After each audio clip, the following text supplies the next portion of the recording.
बहुत समय पहले एक घना और शांत जंगल था। उस जंगल में ऊंचे ऊंचे पेड़, नदियाँ और तरह तरह के जीव रहते थे। उन्हीं में से एक था एक कौवा और उसकी पत्नी, जो एक बड़े पीपल के पेड़ पर रहते थे। हर साल वे उसी पेड़ पर घोंसला बनाते और अपने बच्चों को पालते। उनके छोटे छोटे बच्चे आसमान में उड़ने का सपना देखा करते थे। लेकिन उसी पेड़ के नीचे एक खतरनाक सांप का बिल था, जो कौवे के बच्चों का सबसे बड़ा दुश्मन था। एक दिन जैसे ही कौवा अपने बच्चों के लिए खाना लाने गई, सांप धीरे धीरे पेड़ पर चढ़ा और मासूम बच्चों को निगल गया। जब कौवी लौटी तो उसने देखा उसका घोंसला खाली है। वह रोती हुई बोली, हे भगवान, मेरे बच्चे, यह किसने किया?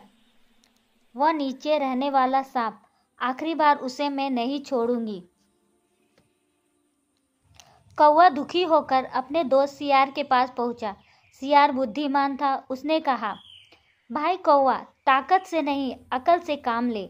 उस सांप को मारने की जरूरत नहीं, उसे खुद जाल में फंसाने की जरूरत है।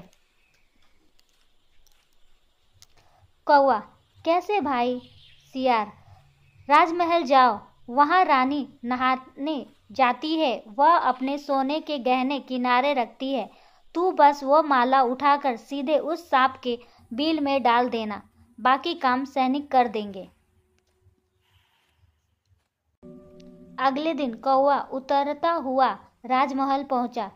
महल के बगीचे में रानी स्नान करने आई थी। उसने अपने गहने किनारे रखे और पानी में उतर गई। कौवा धीरे से नीचे उतरा, अपनी चोंच में सोने की माला उठाई और उड़ चला। महल के सैनिकों ने देखा और चिल्लाया, ओ कौवा, रानी की माला ले गया, पकड़ो उसे। कौवा उड़ता उड़ता अपने पेड़ तक पहुंचा और जैसे ही सांप ने ऊपर देखा, कौवे ने वह माला धीरे से सांप के बिल में गिरा दी। थोड़ी ही देर में सैनिक वहां पहुंच गए। उन्होंने बिल खोदा और अंदर से सांप निकाला। सैनिकों ने सांप को मार दिया और माला वापस ले गए। अब कौवा और उसकी पत्नी के बच्चे सुरक्षित थे। वह फिर से घोंसला बनाकर अपने छोटे बच्चों को उड़ना सिखाने लगे।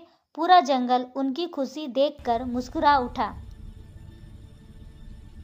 इस कहानी से हमें यही सीख मिलती है, बुद्धि और समझदारी से हर मुश्किलों को हराया जा सकता है। सच्ची ताकत अकल में होती है, ना कि बल में। Thank you for watching.